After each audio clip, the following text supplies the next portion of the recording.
Hi everyone, my name is Yingcen Fan. I am a student of Applied Linguistics. In this video, I'm going to explore how speaking styles affect the learner's listening performance. The whole presentation, I will talk about what is listening, what factors affect the learner's performance, and what strategies can help to improve learners' listening performance. Let's talk about what is listening first. When we are learning English, students are expected to master 4 skills: listening, speaking, reading, and writing. Listening is an important skill that enables language learners to receive and interact with language input and promote the emergence of other skills. In fact, listening comprehension are generally more frequently used in daily life, because compared with listening and speaking, students have more time for thinking in reading and writing. So, what factors affect the learner's listening? Here are the 4 reasons why listening in English is difficult to understand. Some English words are pronounced differently from the written form. Some linking of sounds will cause interference. Thirdly, too little listening practice. Most learners who do a lot of reading and don't listen enough to English. And then, when reading and writing a text in English, students can look up unknown vocabulary in English dictionaries or using some reference books, while it would be impossible to be done when listening in English. Let's talk more about pronunciation. Many English words are pronounced differently from the written form.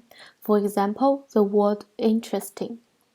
This is mispronounced sometimes as interesting, but there are only 3 syllables, interesting, and the stress is on in, so the word is interesting. And how would you say this word? This is dessert. Notice that the first syllable is D and the second starts with the Z sound. We stress the second syllables. It should not be confused with desert. Here, the stress is on the first syllable.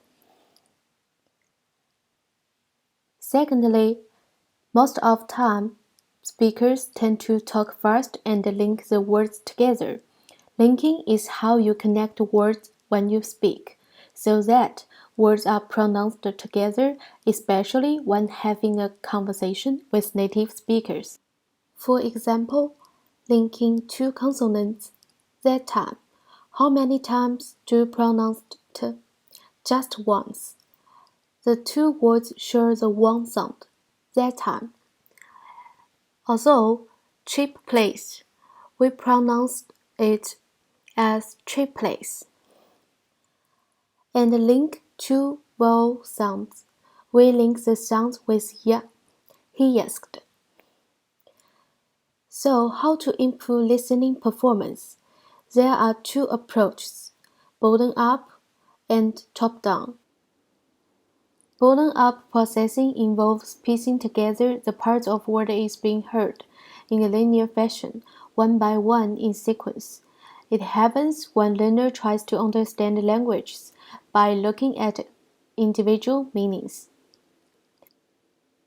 Top-down processing in some ways the converse of the bottom-up, holistic, going from whole to part, and focused on the interpretation of meaning rather than recognition of sounds, words, and sentences.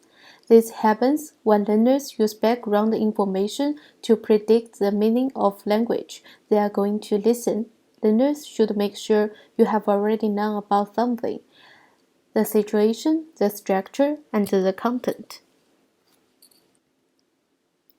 For example, when a teacher said, "I heard from the news that there was an earthquake yesterday," in the bottom-up processing, learners only think that the news said that was an earthquake yesterday in their mind.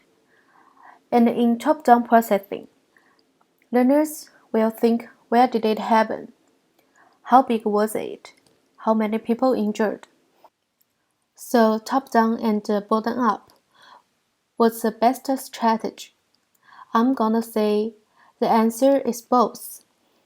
In reality, fluent listening normally depends on the learner's ability to combine these two types of processing, which will make learners become more effective learners in real life. Thank you so much for watching, and here are some references. Bye.